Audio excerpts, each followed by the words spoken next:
تو عزیزو یہ نماز وہی سوال ہے جو آخرت میں سب سے پہلا سوال کیا جائے گا. یہ بتاؤ آپ نے نماز پڑھی کہ نہیں پڑھی, یہ بتاؤ آپ نے نماز کو صحیح سے انجام دیا کہ نہیں دیا. آپ کہیں گے نہیں ہم نے زکات دی, خون دی, عزاداری کی, ماتم کیا. خدا پوچھے گا یہ بتاؤ نماز پڑھی کہ نہیں پڑھی. سب سے پہلا سوال جو معصومین کی حدیث سے ہم کو ملا ہے وہ یہ ہے کہ یہ بتاؤ کہ تم نماز پڑھتے تھے کہ نہیں پڑھتے تھے.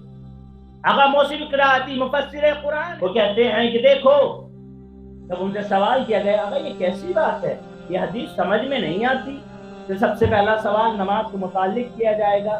اگر نماز قبول سارے اعمال قبول, اگر نماز قبول نہیں کوئی اعمال قبول نہیں کیا جائے گا. آقا محسن قرآتی نے عجیب مثال دی ہے.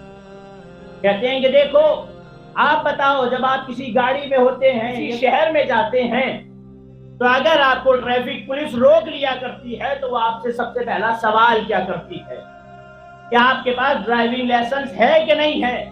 آپ کہیں نہیں میرے پاس ڈرائیونگ لائسنس نہیں ہے, میرے پاس پاسپورٹ ہے, میرے پاس آدھار کارڈ ہے, میرے پاس پین کارڈ ہے, میرے پاس جو ہے وہ ڈرائیونگ لائسنس نہیں ہے. وہ کہے گا نہیں مجھے ان کی ضرورت نہیں. یہ بتاؤ ڈرائیونگ لائسنس ہے کہ نہیں ہے. بس محسن قرآتی کہتے ہیں کہ دیکھو جب خدا کی بارگاہ میں جاؤ گے خدا تم سے سوال کرے گا کہ یہ بتاؤ نماز ہے کہ نہیں. تم کہنا میرے پاس زکات ہے, تم کہنا میرے پاس روزہ ہے, تم کہنا میرے پاس حج ہے. تو خدا یہ کہے گا کہ دیکھو یہ بعد میں سوال کیا جائے گا, یہ بتاؤ نماز ہے کہ نہیں ہے. اگر نماز ہے زکات قبول, اگر نماز ہے روزہ قبول, اگر نماز ہے حج قبول, اگر نماز نہیں نہ روزہ قبول, نہ زکات قبول, نہ حج قبول.